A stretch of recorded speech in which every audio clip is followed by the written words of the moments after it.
Boa tarde, pessoal. Nossa, eu vou fazer igual agora animadora de auditório. Boa tarde, pessoal! Pensei que não ia dar certo. É triste isso, a gente chegar já na sexta-feira e não ter esse poder, assim, Gostei. Bem-vindos aqui ao stand da Amazon KDP. Hoje a gente vai falar sobre Publicando Sonhos, com ninguém mais, ninguém menos do que duas autoras que acho que já alcançaram pelo menos o sonho quando elas começaram, né? Porque a gente vai mudando o sonho também, né? Vai crescendo, mudando.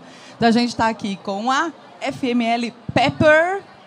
Salva de palmas! Eu tô muito animadora de auditório agora, gente. Agora baixou o espírito aqui. E a Milha Wander.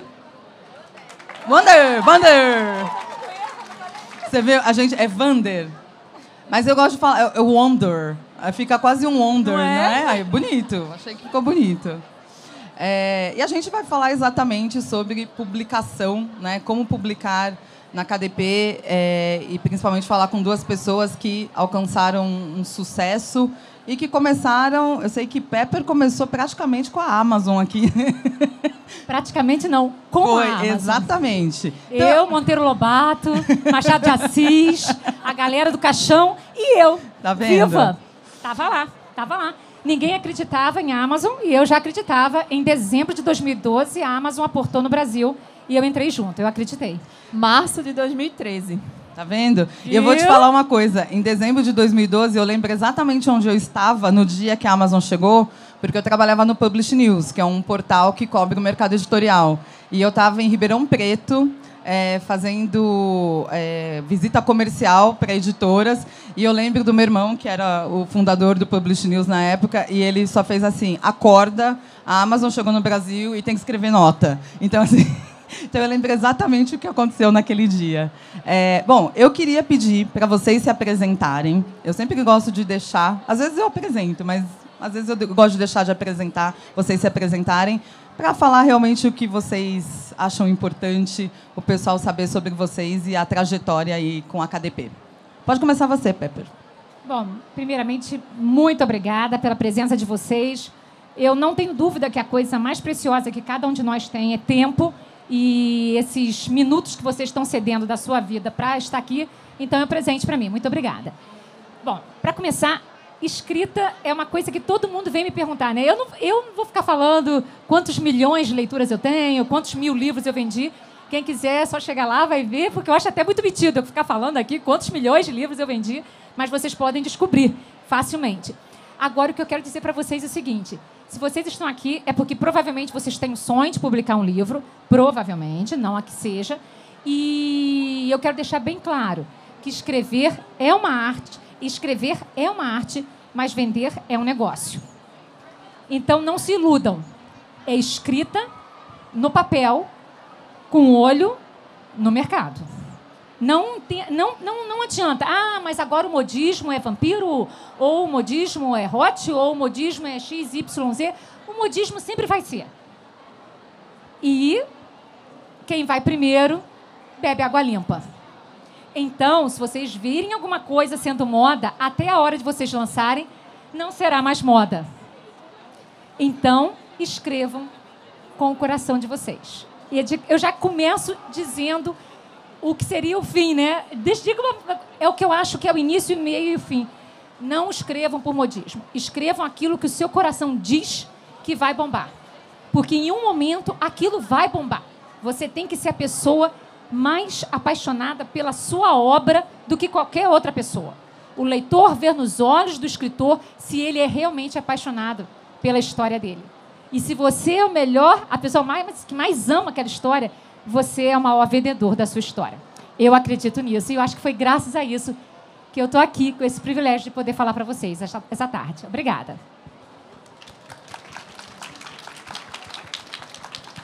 Mila. Eu não sei nem o que falar, mulher. Depois... Encerramos por aqui, né? Não, encerramos, vamos embora. Tá bom. Não, assim, eu sou Mila Wander. Oi, Wander. Eu também não sabia se era Wander ou Wander. Eu vou chamar de Wonder agora, sempre. Wonder. Então, eu já tenho aí alguns projetos. Comecei na Amazon também, quando tudo era meio mato, né? Ali. E tem razão, né? Essa questão da Amazon. Eu comecei na Amazon, comecei no Wattpad. Eu já paguei caríssimo para publicar. Eu já publiquei em editora grande, editora pequena, editora média, independente. E realmente você tem que gostar muito. Né? Se não fosse amor, não estaríamos aqui. Né? Primeiro que eu não ia nem ter pego um avião para vir para cá, né? Que eu morro de medo. Então, tinha ficado em casa e tudo bem. Mas tem que ter muito amor mesmo. E nesses quase 10 anos de carreira, é muito perrengue, é muita alegria, é muito tudo que acontece nesse mercado. Né? Então, manter esse sonho custa muito. É muito custoso. Mas é prazeroso. Né? Traz uma gratificação muito grande. Já que a gente está falando de sonho, quando vocês começaram a escrever, porque existe uma diferença entre escrever e publicar, né? Uma grande diferença. Mas quando vocês realmente tiveram o sonho de publicar, qual era o sonho mesmo? Era só publicar? Vou ali publicar um livro para os meus amigos, vou só contar a minha história? Ou vocês já tinham mesmo esse sonho de eu quero publicar, eu quero ser lida, eu quero ser uma autora? Como que começou esse sonho? Vai lá, Mila. Me colocaram assim. Toma, tu vai escrever.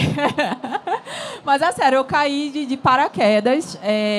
Desde adolescente eu sempre escrevi uma coisinha aqui, outra coisinha acolá. Mas para chegar a terminar um livro, para chegar a publicar um livro, eu não imaginava que Mila ia ser escritora, ia ser autora, e hoje, assim, eu vivo disso, então eu não tenho como dizer que eu sou outra coisa, eu sou escritora. Então, me colocaram ali, e aí eu fui gostando, eu fui tomando gosto, eu fui me estrepando também, né, no meio do caminho, mas não imaginava, de forma alguma, não imaginava, e que bom. Eu jamais imaginei em escrever. Para quem não sabe, eu sou dentista atuante, consultório, graças a Deus, cheio. E eu tive dificuldade em engravidar, perdi gestações. Quando eu consegui engravidar, o médico informou que seria uma gestação de altíssimo risco e eu teria que ficar os 9 meses de cama. E assim eu fiz. Só que os 9 meses deitada numa cama de barriga para cima, sem poder nem virar para o lado, não é uma coisa assim muito agradável. Você não poder nem ir ao banheiro, não poder nada, é para cima. E aí meu marido percebeu que eu estava entrando numa espiral de depressão, coisa que eu nunca fui. Quem me conhece sabe que eu sou alegre, agitada o tempo todo. Ele começou a trazer livros. Só que eu venho de uma família humilde, bem típica brasileira, aquela família que não só não tem o hábito da leitura, não tinha o hábito da leitura, como também não sobrava grana para livros. Era dinheiro para comida, ponto. E para as coisas básicas, ponto. Então, eu sempre fui boa aluna. Então, eu estudava os livros da escola, português, matemática, aquelas coisas da vida. E aí, e odontologia, porque eu me formei em odontologia. Então, quando eu estava de cama, meu marido chegou com o livro para mim. Eu olhei para a cara dele, tá de brincadeira, né? Um livro de vampiro. Ele falou, tá na moda. Ele falou, tá na moda. Aí eu comecei a ler. E, cara, eu me apaixonei. E traz mais, falei para ele. E ele começou a trazer. Eu brinco que ao término da gestação, eu tive 2 filhos, o meu filho e o amor pela literatura. Eu tinha lido quase 100 livros e uma nova paixão surgia, né? E foi de lá que surgiu um desses quase 100 livros que eu li.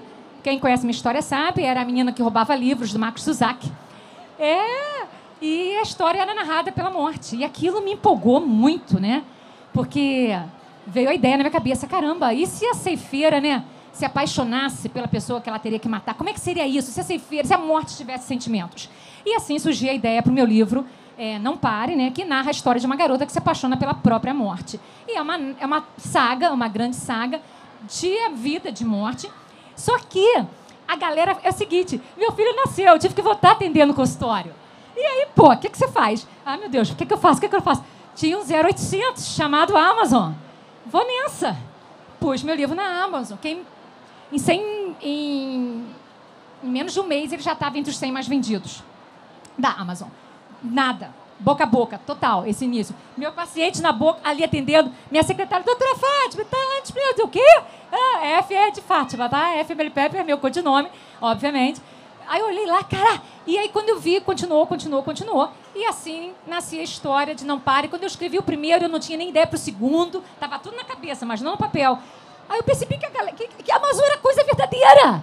Não era papo, não, cara, não era caô, não. A Amazon dava certo. E aí quando eu vi, a galera falava comigo, conversava comigo, e a emoção de ter um leitor conversando com você pela primeira vez, tipo assim, hein? Tipo assim, você é importante. Eu achava, eu sou só uma dentista que vou ali atender, obturar um dentinho.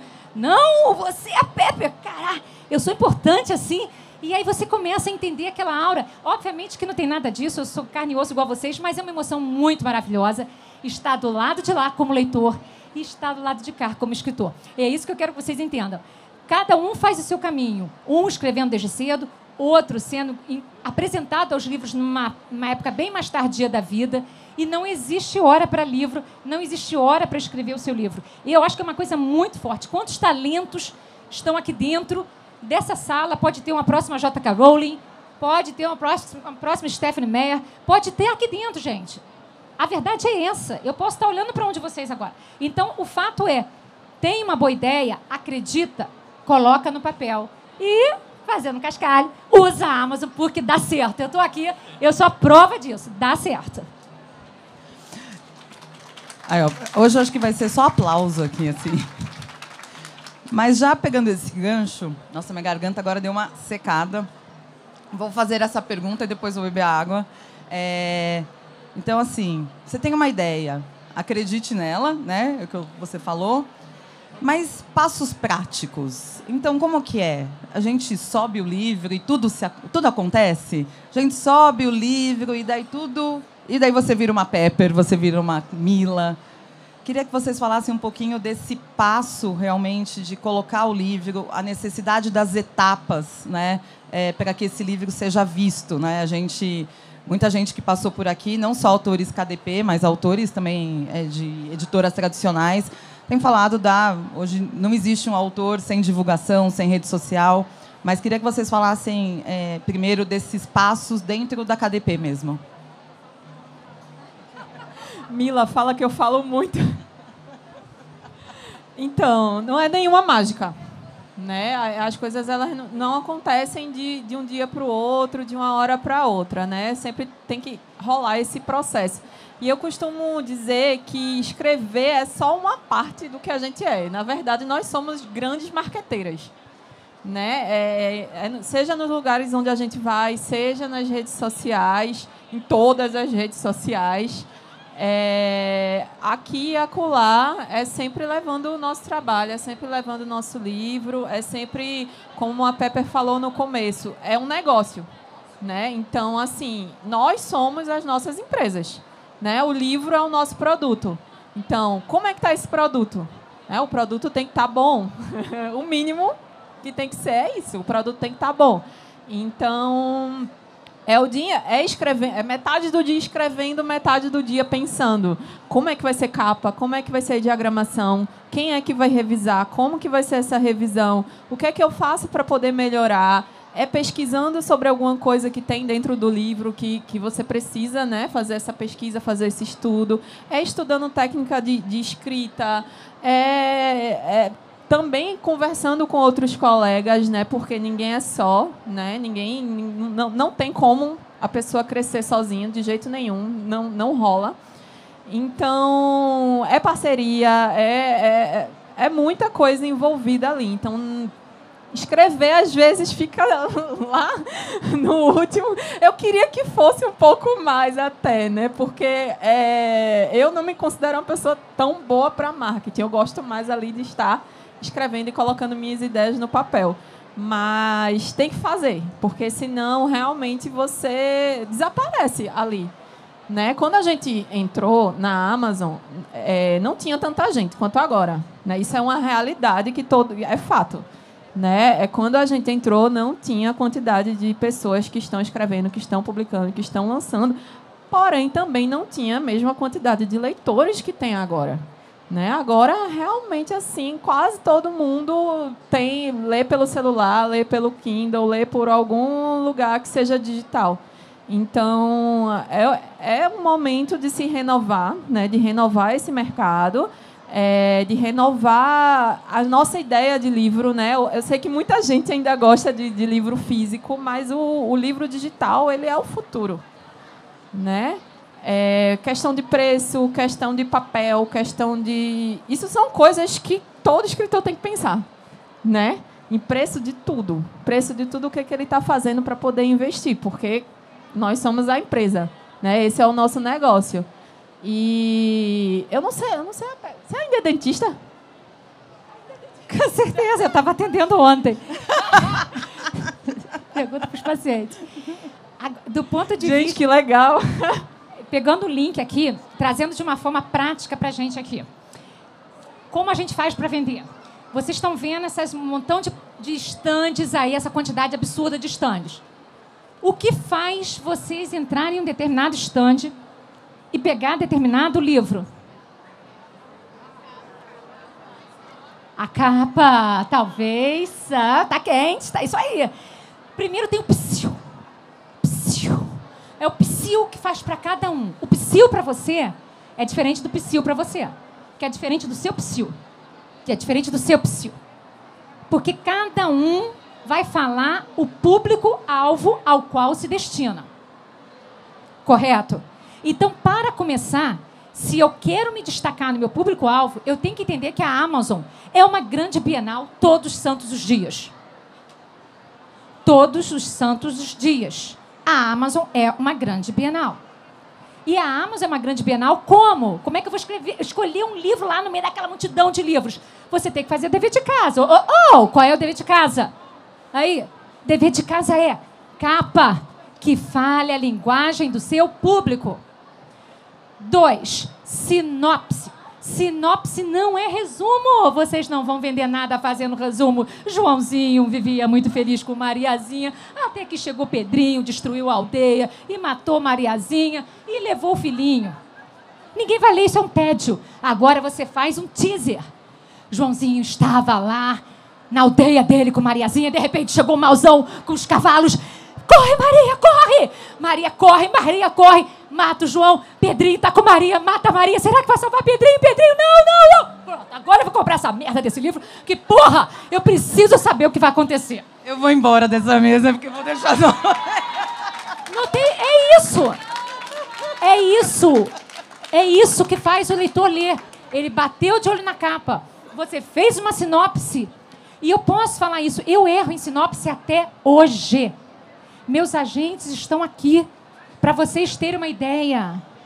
A sinopse não vem na hora que você quer. Ponto. Eu estou escrevendo uma nova história. Estou ficando cada dia mais apaixonada por essa história. E a sinopse não conseguia vender o amor e a história que era. E o leitor não vai me dar uma segunda chance de ter uma boa primeira impressão. Ele vai me dar uma chance, assim como os editores. E é nisso que os autores têm que pensar. O leitor não vai voltar uma segunda vez para ver se gosta do seu livro. Ele vai ter que falar, meu Deus do céu, puta, eu preciso levar esse livro para casa. Eu preciso saber o que vai acontecer com o Pedrinho. É a mesma coisa. Então, sinopse é trabalhar dia a dia até você olhar para aquilo ali e falar, cara, eu vou levar isso para casa. Eu quero saber como isso vai acabar. E o seu acabar é diferente do seu acabar, que é diferente do seu acabar, que é diferente do seu acabar. Porque o que te toca não é o que te toca e não é o que te toca. Por isso que o escritor tem que conhecer o público-alvo. Olha só, gente, eu estou fazendo um cascalho aqui. A Amazon ensina isso tudo. Isso tudo que eu estou falando, você vai aprendendo, trabalhando com a própria Amazon. Você vai entendendo isso tudo no mecanismo. Porque você coloca uma capa que não vende, você começa a perceber que não vende, aí você muda a capa, melhorou. Começar a melhorar as vendas. Você faz uma sinopse que não está vendendo, aí de repente ela começa a vender, você começa a perceber que aquilo está falando, então ela é um termômetro. Com Não Pare, eu tive esse termômetro muito antes dele ser publicado fisicamente, porque cada dia eu ia sentindo E eu sou aficionada por números. Eu vigio os números. Eu controlo os números. Eu vejo o que dá certo. E vejo o que não dá certo também. E vejo os meus furos também. E é nisso que eu quero que vocês entendam.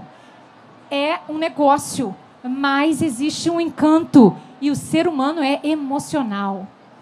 A gente dá justificativa racionais para coisas que a gente faz emocionalmente. Essa é a realidade. Então é isso. Não façam qualquer coisa. Você escreveu uma história maravilhosa e na hora de apresentar na Amazon, vou fazer uma sinopsezinha qualquer. Não! Façam a melhor sinopse da sua vida. Por sinal, eu explico isso tudo no e-book que eu disponibilizo de graça lá no meu link da minha bio. Se vocês quiserem baixar lá no meu Instagram, tem o e-book que eu dou de graça, essa parte aí, ensinando como fazer direito na Amazon. Como vender bem na Amazon. Como se destacar na Amazon. E foram já 10 mil escritores que já entraram em contato comigo, já fizeram download e me agradeceram. Coisas tão simples. 10.001, que eu já li esse e-book. São detalhes muito simples, Mila, e que às vezes passa despercebido de uma pessoa que está começando, e às vezes tem uma obra-prima nas mãos, mas não apresenta bem e não vai ter uma segunda chance. E eu vou te dizer, eu prefiro escrever milhões de livros do que uma sinopse, né? A sinopse ela é muito complicada mesmo. A gente teve uma mesa antes que era sobre contos, né, poemas, e a gente estava falando como as pessoas acham que só porque é menor é mais fácil, e é exatamente o contrário. E daí o título, então, é mais difícil ainda, né? Vocês falaram 2 pontos importantes, que é público-alvo e comunidade. E eu percebo que a Amazon... Oi, tudo bem? Eu adoro que teve uma palestra também agora que passou um menino, daí ele passou de novo, daí ele passou a 3ª vez, né, gente? Oi? Mas a gente percebe que tem uma comunidade muito forte entre as autoras, né? Então, assim, a gente vê, vocês chegam, vem mais gente, vem outras autoras e começa todo mundo se abraçar. E, que saudade, ainda mais nessa Bienal, né? Que, enfim, sobrevivemos, né? Estamos aqui. E também tem a ver a comunidade com o seu público-alvo, né? Porque a gente vê realmente que vocês têm fãs, os seus personagens têm fãs. Então, eu queria que vocês falassem da importância disso na carreira de vocês, como escritoras, né? Dessa relação com outras autoras, se daí vem um aprendizado e uma troca importante para a carreira, e da relação também com os leitores, né? De estar disponível, de estar... Eu vejo isso, pouquíssimos não vou ser injusta, está mudando, mas a gente vê isso muito mais em autores independentes do que no autor tradicional, porque, óbvio, o autor independente tem que ser... Ele tem uma empresa, né? Então ele tem que se vender. Então, eu queria que vocês falassem disso.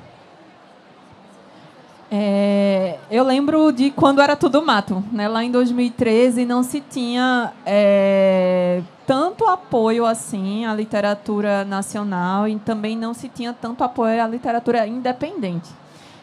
Publicar por uma editora grande era como se fosse o auge, né, da carreira da pessoa, e quem não tivesse ali naquele nicho, naquele meiozinho ali, era meio que escanteado de lado. Eu ainda lembro que nas bienais, nossa, acho que era meio pavoroso, porque os autores, era muita gente, né, muita gente escrevia, mas eu lembro que tinha tanta treta naquela época, porque as pessoas tentavam a todo custo vender, e como não tinha muito isso de livro digital, era o livro físico. Então, era se estapeando mesmo ali naquele... Eu não sei se você chegou a ver situações era um roubando assim, o livro do outro, saindo correndo. Mas isso mudou muito. Você vê agora um livro nacional numa livraria, por exemplo, e antes você era intocadinho, assim, era escondidinho se tivesse mal. Então, eu acredito, assim, piamente, porque eu vi acontecendo na minha frente, que essa união foi que tornou isso possível. Sabe? A literatura nacional foi para frente porque os autores resolveram começar a se unir. Né? Eu vi isso assim na minha frente, da gente juntar o pessoal e começar a fazer passeata dentro da Bienal. Isso aconteceu. Enfim, vários projetos também sobre literatura nacional. E com a literatura nacional, com a nossa união, as pessoas começaram a nos ler, né? As pessoas começaram a observar, opa, o que é que está acontecendo aí? Né? Tem pessoas que escrevem lá não sei aonde, mas tem as pessoas que escrevem aqui, minha vizinha escreve. E aí, como é que faz? Né? Então, para a gente ser valorizado, para a gente ser visto, para a gente ser lido, vendido, né? Demorou um pouquinho, foi um processo, ainda é um processo, porque eu creio que nunca vai acabar.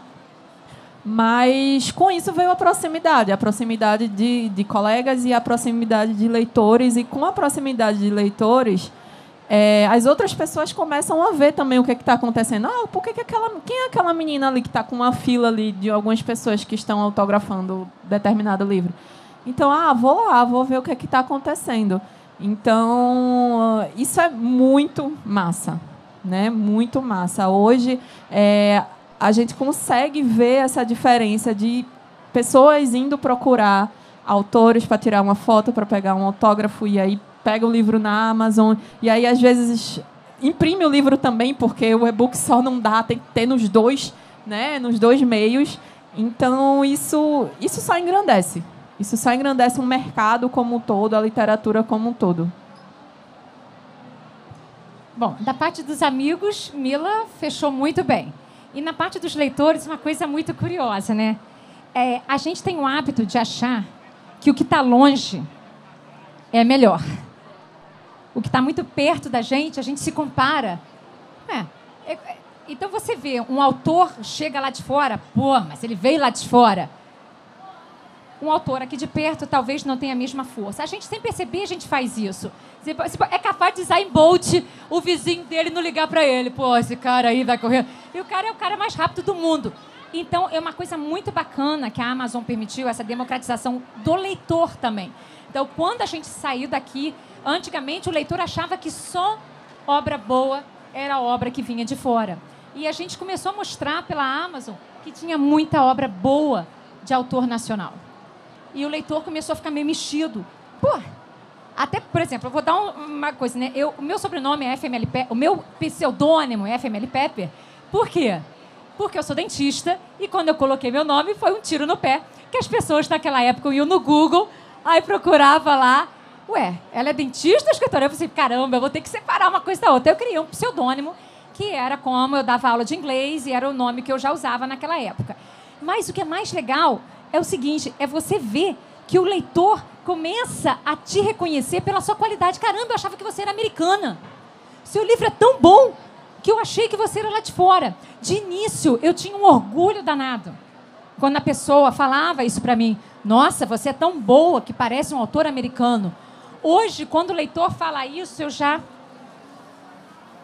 dou aquela fechada. Já paro assim, digo, minha filha, vem conhecer aqui. Não, eu entendo que a pessoa quis fazer um elogio. Eu entendo isso, né? É bastante tempo já de percurso para entender que a pessoa quis fazer um elogio. Mas o fato é que eu vejo hoje que nós temos autores nacionais muito superiores a muitas obras internacionais que estão sendo vendidas aí. É que nós acostumamos a ver porque as editoras compravam sempre livros e títulos internacionais. Então, as vitrines sempre foram lotadas de livros internacionais. É fato. Mas, quando eu saio do Rio de Janeiro e chego em Belém do Pará e vejo uma multidão me esperando, o coração chega a aquecer, vocês não têm noção. O coração chega a ficar quentinho. É você sendo realmente reconhecido pela qualidade de um trabalho e você não precisa ser um autor internacional para isso. Então, é isso que eu quero mostrar. Nós temos capacidade de encher a Amazon com os primeiros colocados, sendo obras de autores nacionais. Não precisa ser só obra de autor internacional para bombar ou ser um must. Porque, infelizmente, a gente nunca vai ter a força para lutar. Mas, se nós formos muitos, a gente consegue tudo.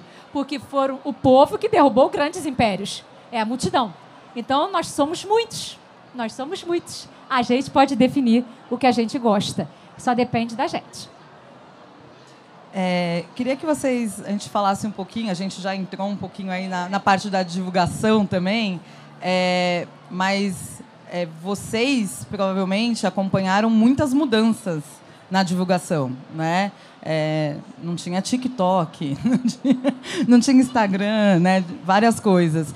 como foi acompanhar essas mudanças e se vocês acham que isso é algo muito necessário para o autor e de forma prática mesmo, como que vocês fazem isso, se são vocês que fazem, se vocês têm uma equipe que cuida, mas mesmo tendo uma equipe, está lá de olho, enfim, porque a gente sabe que isso é uma parte muito importante para quem quer ser autor independente, principalmente na KDP. Não, e além de ser importante, ela é necessária no nível que, se você não fizer, acabou, né? Então, você tem que fazer. Você tem que arranjar um tempo para fazer suas divulgações, para fazer coisas diferentes, para fazer dancinha, enfim, e arranjar novas maneiras de divulgar o seu livro. Eu lembro que antes era muito Facebook. Hoje, eu acho que o Facebook já está um pouco menos com relação à divulgação de livro. Passou mais a ser o Instagram, eu acho que o Instagram, Twitter, mas e o Facebook também ainda está aí, mas é isso, é se renovar cada vez mais e buscar formas de fazer isso. Como eu sou uma pessoa que eu não sou muito legal para fazer isso, eu tenho uma estagiária e essa estagiária ela deixa minha divulgação semanal toda pronta ao longo da semana. Então... Seu sonho é esse, Peter? Então, assim, ela me pergunta, faz algumas perguntas. E aí, o que é que você vai fazer essa semana? Olha, essa semana eu tenho que divulgar tal coisa, tal lançamento, um evento aqui e acolá. Aí lá, beleza. Aí ela faz lá minhas imagens, minhas coisas e deixa tudo programado. Mas até eu chegar aí, demorou. Exatamente. E foi muito complicado, porque tem que ter tempo. E é um negócio que toma o seu tempo de um jeito que eu já estava parando assim para me perguntar, meu Deus do céu, agora eu vou fazer marketing agora, porque eu não sou mais escritora, tá tomando muito meu tempo isso aqui. Porque tem que pensar, tem que planejar, tem que fazer, tem que executar, tem que acompanhar também, tem que responder, né, as pessoas que estão lá interagindo, então é muita coisa. Mas é importante você se manter sempre atualizada, sempre fazendo suas divulgações de acordo com o que está aí na moda, né? Que é o que vai chamar a atenção. Olha, Mila, eu vou te contratar. Não, você contrata a minha estagiária, eu não. A minha secretária do consultório não dá conta da minha agenda, eu estou perdida agora. Não, gente, olha só. Independente de tudo, Facebook mudou, não tem mais a penetração que tinha antes. Realmente, Instagram, TikTok, passou a ter uma força muito maior. Mas o que eu vejo hoje, cada vez mais, é que as mídias estão, como sabe assim, aquela festa? Eu estou te convidando para a festa. Mas aí está todo mundo na festa, não significa que a pessoa curta você. Tem uma hora que você tem que convidar a pessoa para a sua casa. Você entrou na festa, mas aí é só mais uma pessoa na festa.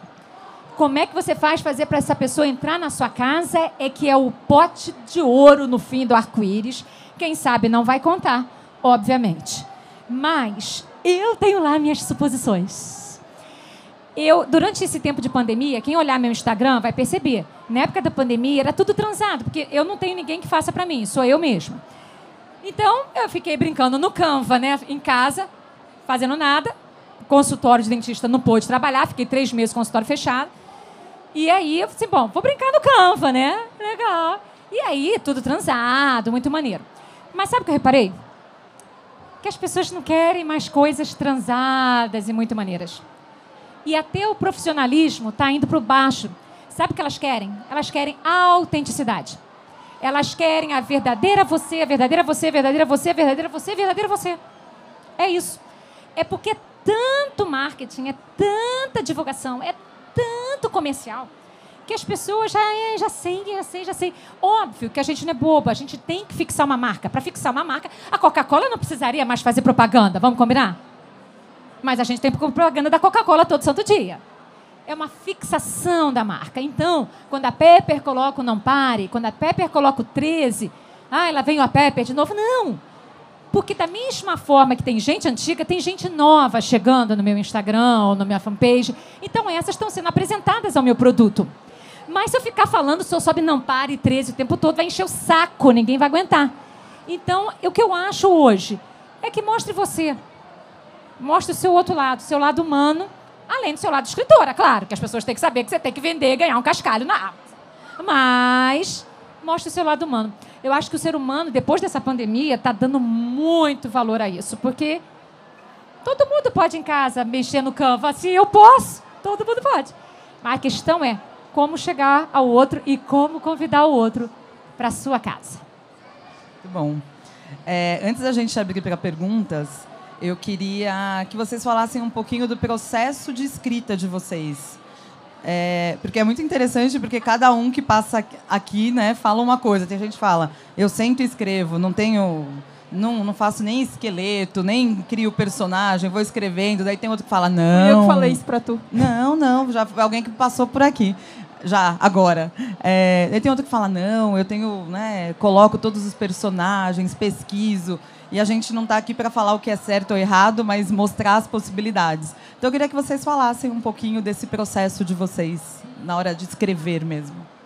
O meu processo de escrita, ela é a coisa mais sem critério que você vai...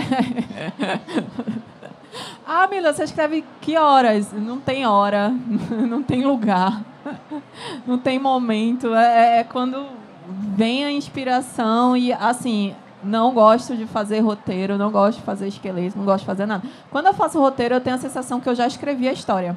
Aí, para mim, ela já fica desinteressante. Então, eu costumo dizer que eu sou a primeira leitora da minha história, porque conforme eu vou escrevendo, eu vou lendo também. E esse é o processo que, para mim, faz sentido, sabe? Que, para mim, eu me sinto viva ali, escrevendo aquilo ali. É como se fosse um organismo que, no final das contas... dá certo.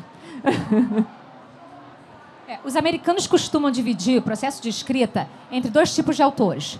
Os Spencers e os Plotters. Os Spencers são aqueles calça comprida, né? Você senta, é Mila.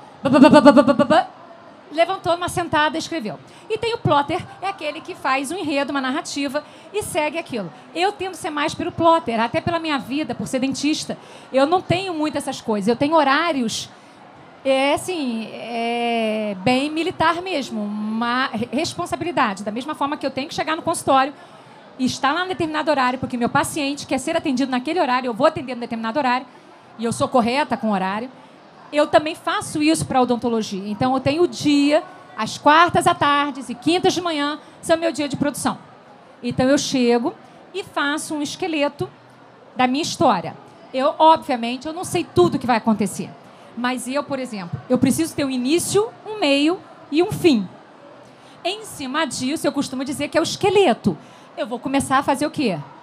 Colocar os músculos, veias, vasos, artérias, pele, cabelo. Aí você enriquece a sua história. É assim que eu indicaria. Para quem tem um estilo de Spencer, faz como a Mila, chega e manda ver. A pior coisa é quando você é um estilo e você tenta fazer o outro. Você não sai, não sai nada. Exato, exatamente. Eu acho que é isso, a pessoa entender qual é o seu chamado e bora naquilo, focar e ir embora naquilo. E a gente só descobre isso escrevendo, né? Só descobre escrevendo. Bom, eu sei que tem muitos fãs e fãs e fãs e fãs aqui, então eu vou abrir para pergunta. Daí, se ninguém quiser fazer nenhuma pergunta, eu volto. Tem mais umas aqui, tá bom? Se ninguém levantar a mão, agora vai ficar feio. Nenhuma. Aqui temos. Vai chegar o microfone aí, peraí. Fale seu nome pra gente. Oi, meu nome é Jéssica. Já encontrei com a Pepper, ela já autografou para mim o livro Máscaras. Mas a minha pergunta é para a Pepper, assim, se você tem algum outro livro já aí no forno, nesses 2 anos de pandemia, que fica todo mundo parado, todo mundo quieto. Eu acho que as caraminholas aí funcionaram, né? Sim. Então, tenho sim. Para quem me conhece, meus leitores sabem que eu tenho um processo de escrita mais lenta por 2 motivos. Porque eu sou lenta, ponto. Segundo, porque eu tenho outra profissão, filho pequeno, casa, marido, blá. Mas eu também gosto... Quem lê meus livros sabe que eu não gosto de dar qualquer final. O leitor tem que ser surpreendido. Aquilo que você menos espera acontece, na hora que você pensa, não é. E aí, esse livro foi muito desafiador. Sim, eu estou escrevendo uma nova trilogia. Sim, é uma trilogia fantástica. Sim, é com muito romance, muitas reviravoltas, uma guerreira fortíssima e um romance totalmente diferente, louco do que vocês estão imaginando. E foi um grande desafio para mim. Porque eu, apesar de admirar autores que têm um padrão de escrita, por exemplo, Julia Quinn, eu já sei como vai começar, o meio, o fim. Eu adoro Julia Quinn, eu leio Julia Quinn, mas eu já sei direitinho quando o casal vai se conhecer, quando vai casar, quando vai transar, quando vai brigar e quando vai transar de novo e acabar. E acabou. Já é aquela fórmula. Se eu ficasse presa a essa fórmula, acabou a literatura para mim. Porque a literatura são as asas que a odontologia não me dá. Então, eu sinto que em cada trabalho eu tenho que fazer uma coisa diferente, no mesmo estilo do meu público, lógico, do meu nicho, mas diferente, para que o meu leitor... Peraí, Pepe nunca escreveu isso. Peraí, Pepe não faz isso. Mas é o estilo, É isso que eu quero. Jamais ir contra o meu leitor, mas o tempo todo enganando o meu leitor. Mais perguntas? Ali.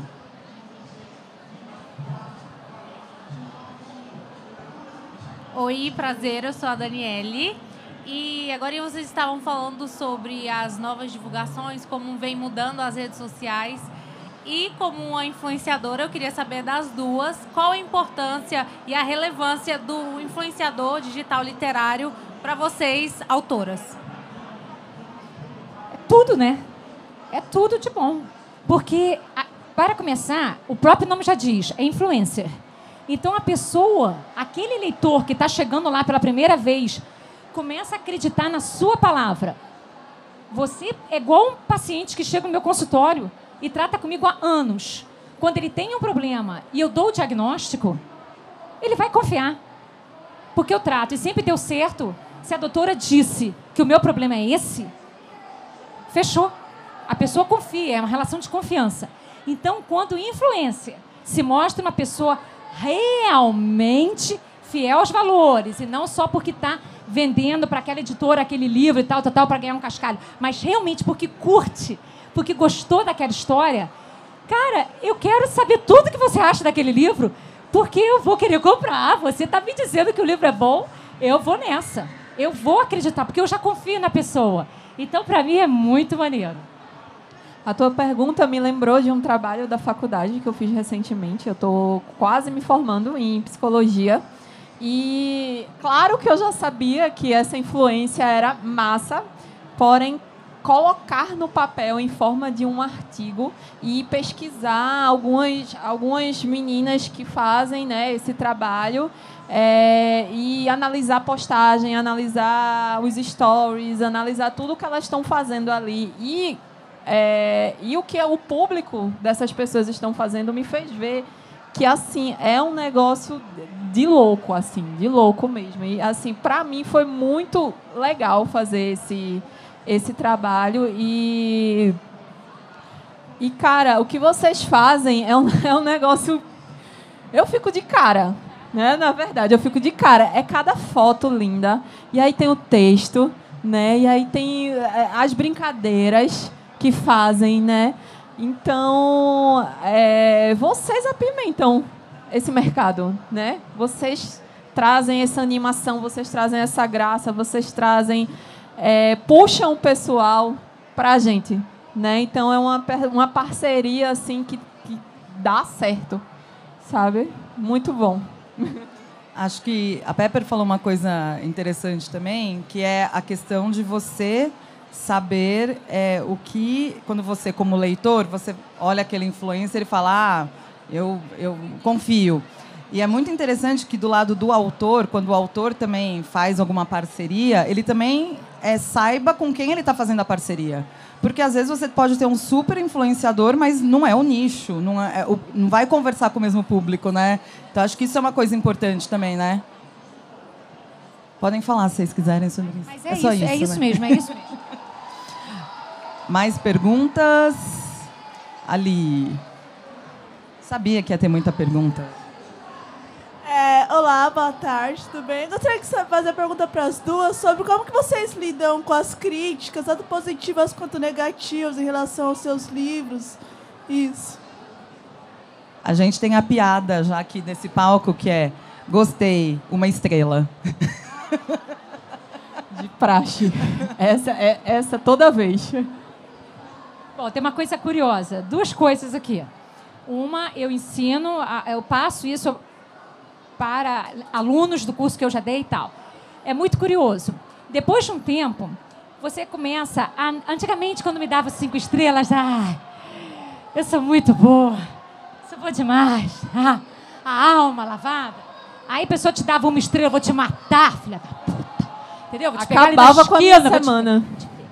vou jogar praga até a sua 20ª geração. Aí, não tem mais disso. Depois vai chegando o tempo, você vai ganhando uma maturidade que eu, do fundo... Aí o pessoal até briga, né? Vai dar 3 estrelas. Mas eu abro, uma coisa que é curiosa, comece a observar as 3 estrelas. Veja bem, as pessoas estão com o tempo muito corrido para ficar botando review em qualquer lugar. Se a pessoa se dispõe a gastar um tempo colocando um review em Amazon e te dando 3 estrelas, em geral, costumam ser os leitores mais sinceros da obra. Então, ele coloca ali 3 estrelas e vai dizendo, por causa disso. Ele não te paparica e nem te mete o pau. Lógico que só por isso eu vou te dar 3 estrelas, todo mundo vai me dar 3 estrelas. Não façam isso! Mas é muito real isso. É uma dica que eu dou. Isso você começa a ficar ligado nisso. Você começa a perceber que muitas vezes 5 estrelas é maravilhoso receber. Mas será que a pessoa de repente gosta da Pepper? Será que ela está falando do livro? A outra te dá 1 estrela. Te dá 1 estrela por quê? Ninguém merece 1 estrela. Se a pessoa já teve a força, a determinação de escrever um livro, passar meses, anos da vida colocando uma história no papel, aí vem um outro se achando crítico e deu 1 estrela. Gente, para ser 1 estrela tem que estar lotado de erro de português, ser um troço terrível, um troço tenebroso. E você vê histórias muito boas que as pessoas dão 1 estrela. Aí você vai ver, não tem nada a ver, é porque o livro veio amassadinho. O livro é amassadinho, deu 1 estrela para a autora, entendeu? Um lance muito louco. E a outra coisa é valorizem o autor nacional. É sério, é assim, olha. Cara, o livro da Pepper é um espetáculo. Eu virei madrugada lendo, eu não conseguia parar de ler, não conseguia parar. Cara, é tudo, leiam. 4 estrelas. Aí o livro dá não sei quem... Julia Quinn. Olha, o livro... até que essa história foi legal. Foi boa. Naqueles determinados momentos, eu fiquei um pouco desanimado. 5 estrelas. Porque ela é Julia Quinn, eu sou a Pepper. Porque uma é americana e outra é brasileira. Isso é o estereótipo do brasileiro. Isso é muito real. É muito real. Eu estou falando para vocês, isso corta o coração, porque se vocês estiverem do outro lado, vocês vão sentir isso. A pessoa endeusar a sua história e dar 4 estrelas, e a outra é mais ou menos, mas é 5 porque é internacional. Entenderam? É um hiato, é um abismo que o próprio leitor faz com o autor. Então, na dúvida, não dê nada. Fique na sua. Mas se for falar, fale com o coração. E seja imparcial. Seja imparcial. Isso é muito legal. Antes da Mila falar sobre isso, só uma questão que é importante a gente falar. Quando a gente lê um livro traduzido, e a gente lê e a gente fala, nossa, essa autora é incrível. Você não está lendo a autora, você está lendo a pessoa que traduziu. E ele provavelmente é um brasileiro. Gente, eu adoro a Julia Quinn, tá? Eu tô dando exemplo Sim. só pra...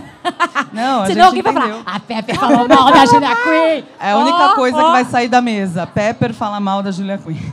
Mas isso é uma coisa importante, porque existem etapas da produção de um livro que são silenciosas e que só aparecem com erro, né? Então, um revisor só aparece quando passa o erro. Um tradutor, a gente não vê.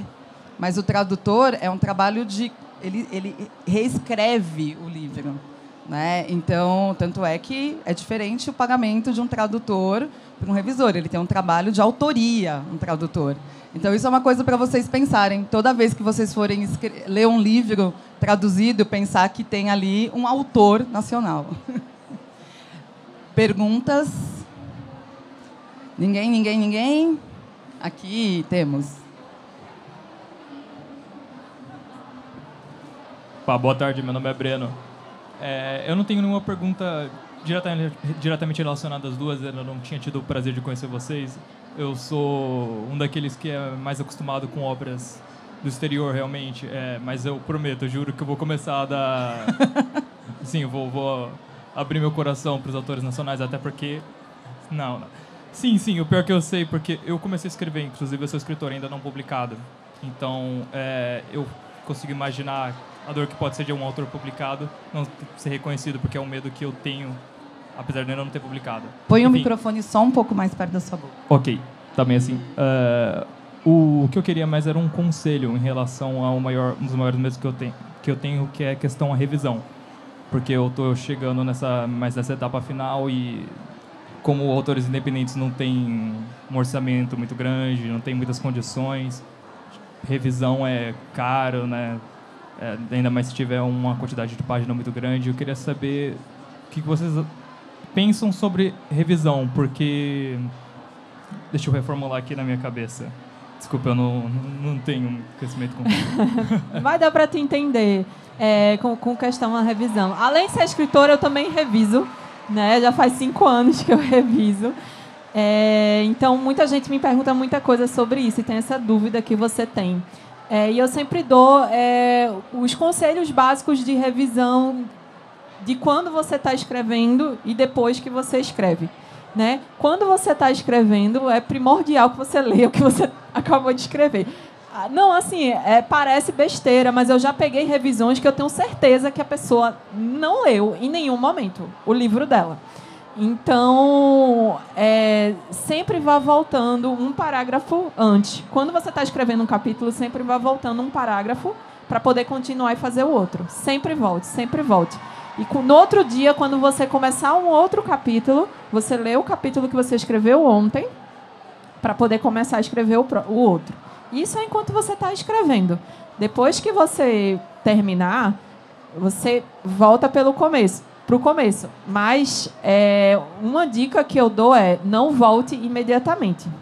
Porque a sua cabeça, a sua mente, ela meio que grava aquilo ali que você escreveu e ela não vê. Tem uma hora que você não enxerga o que você fez, entendeu? Então, para você descobrir furos, para você descobrir erros, cara, às vezes você lê uma mesma frase várias e várias vezes e você não percebe que está faltando uma palavra, por exemplo. Então, assim, baixo orçamento, você mesmo vai revisar. Isso é um toque. Daqui a umas 2 semanas, daqui a 15... Quanto mais tempo, melhor, na verdade, para que você puder dar, para poder voltar ao começo da história e ler ela toda. Sempre, pelo menos uma vez, sempre volte para o começo e leia ela do começo ao fim. Tá? Isso é toque. Agora, sim, de verdade, sinceridade, mesmo de verdade, invista numa revisão profissional com a outra pessoa, porque essa pessoa vai ter um olhar completamente diferente do seu. Tá? Então, esse é o toque que eu te dou hoje. Ok, muito obrigado. Exatamente. Porque quando você tiver uma grande editora, você vai ter revisão lá dentro. Tá? Mas para quem está começando, um autor indie, ele é tudo, né? Você é editora, você é o marketing, você é o garoto de propaganda, você que faz diagramação, você que faz capa, você é empresa, você é tudo. E eu costumo dizer, se tiver uma única grana que você deve investir nisso tudo, é num bom revisor. Ou numa boa revisão. De tudo. Por causa daquilo que eu falei antes. Você nunca terá uma segunda chance de causar uma boa primeira impressão. E é como a gente estava falando, o livro...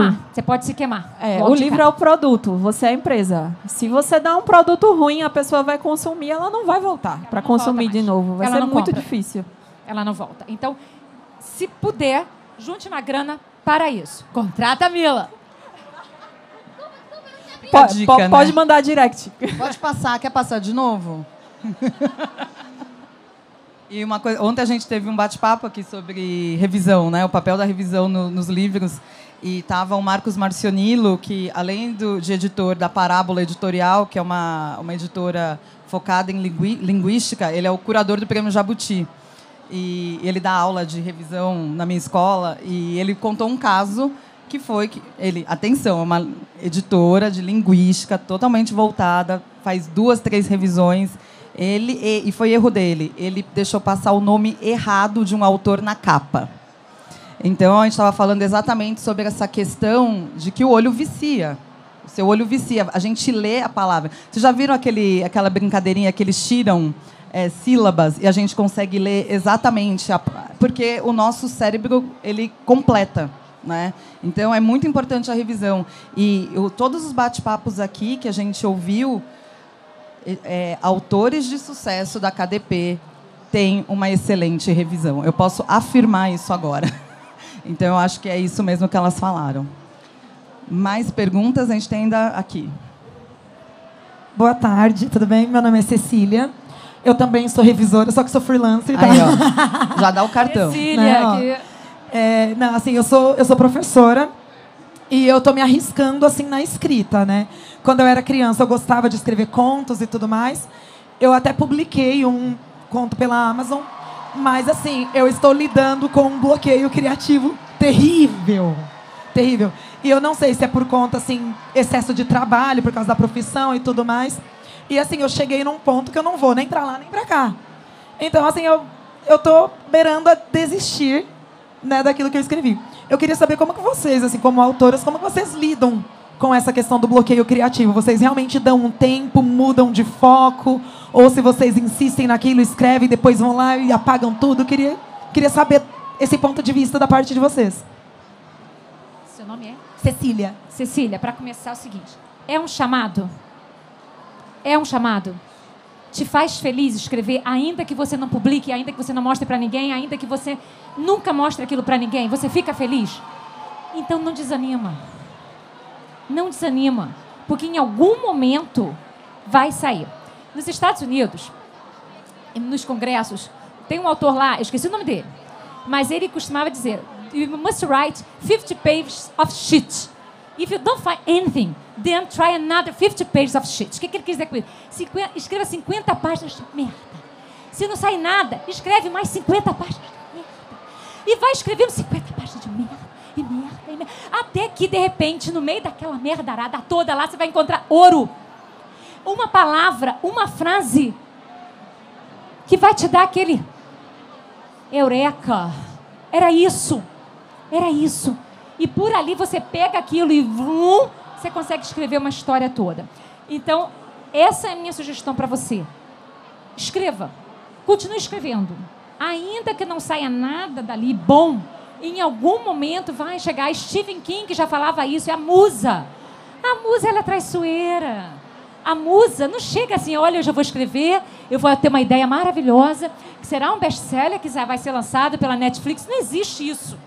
Você vai escrever, e vai escrever, e vai escrever, vai botar a bunda lá, e vai escrever, e vai continuar escrevendo, até que em um determinado momento, putz, essa minha história, eu demorei mais porque eu não estava... Eu poderia dar vários fins para ela, Cecília, qualquer autor pode dar. A questão é que nenhum daqueles fins era condizente com a inteligência do meu leitor. Quem lê meu livro, meus leitores estão acostumados com o nível X de desvendar as charadas da história. Se eu desse um finzinho de qualquer maneira, eu estaria cobertando. Então, eu fiquei meio que num bloqueio também, cara, porque não era bom. Sabe quando veio um dia malhando, eu na academia, para tudo, larga tudo, veio a ideia. Olha os troços malucos, quando eu estou dirigindo. Quando você está dirigindo, coloca uma música alta, pá, vem a ideia. Parece uma maluquice, mas faça alguma coisa que te relaxa. Na hora que você está menos esperando, vem uma ideia. Ou então escreva muito. Em algum momento vai surgir alguma palavra, alguma frase que... Caramba, isso é ouro. Eu vou tirar ouro disso aí. E aí você pode começar uma história toda de uma frase. É sério. Cecília, eu vi que você se emocionou e eu senti o desespero daqui, porque eu sou uma pessoa que eu bloqueio constantemente. Mas eu lanço pelo menos 2 livros por ano, né? Então, o que é que eu faço? Qual é a mágica? Isso que bloqueia, né? Cara, eu bloqueio. Não, mas eu senti assim, a exaustão daqui. Né? A sobrecarga, ela é uma coisa que, claro, ela é horrível. Né? Ela é horrível. Né? Você tem outras coisas para fazer. A escrita não é o seu foco, né? Não é o seu ganha-pão. E eu entendo isso demais. Não adianta forçar, sabe? Não adianta querer colocar, tipo... Às vezes você faz uma meta de um mês, por exemplo, eu quero lançar o meu livro esse mês e eu estou aí na metade dele e eu não sei se eu vou conseguir terminar, sabe? Se eu ficar preocupada e eu tenho que terminar esse mês, eu tenho que terminar esse mês, eu vou bloquear hoje, sabe? Então, é sempre buscar relaxar, né? Sempre quais são os horários que você separa? Esse horário está acontecendo alguma coisa na sua casa? Esse é um horário que você está deixando de fazer o quê? Para poder fazer. Porque quando você está escrevendo e você está pensando em outra coisa, não vai sair também. Né? Então, precisa ver a disciplina, né? Precisa ver essa tranquilidade de calma. Eu vou no meu tempo. Eu vou, nem que seja uma frase de cada vez, sabe? E tentar otimizar esse teu tempo, otimizar a tua cabeça lá contigo mesma ali. Tu conversa e coloca as coisas sobre nova perspectiva, sabe? Boa sorte, vai dar certo, viu? Tem mais uma coisa. Vá pelo seu... Tem uma autora que eu sou apaixonada, chamada Luísa Valente. Autora nacional que vocês deviam conhecer. Ela é maravilhosa, tá? E ela, por exemplo, ela é uma pessoa que gosta de trabalhar com data. Ela fala pra mim, Pepper, eu só funciono com data. Eu sou o oposto. Se você puser data, pode me enterrar. Data. Faz missa de 7º dia, que eu já morri aqui. Põe data pra mim. Não rola. Eu tenho que me sentir... Ninguém tá esperando nada. É aí que eu produzo muito. Se esperar de mim, não vai sair nada. Ela já é diferente. Ela diz, Pepper, se ninguém te esperar nada de mim, não vai sair mesmo. Tem que me botar data, eu faço. Então, veja o que funciona pra você. Só não desanima. Muito obrigada. Quando estiver pronto, mande lá o link. Bom, a gente está chegando aqui no final. Eu queria, primeiro, que vocês falassem da agenda de vocês aqui, livros, enfim, hora do merchan. E qual é o próximo grande sonho dentro da escrita de vocês? Eu gostei que as duas me olharam com uma cara... Eu não sei se elas me mataram agora ou se foi assim. Elas ficaram me olhando assim. Eu sempre soube qual é o meu grande sonho. Ir para a grande telona ou virar um grande streaming.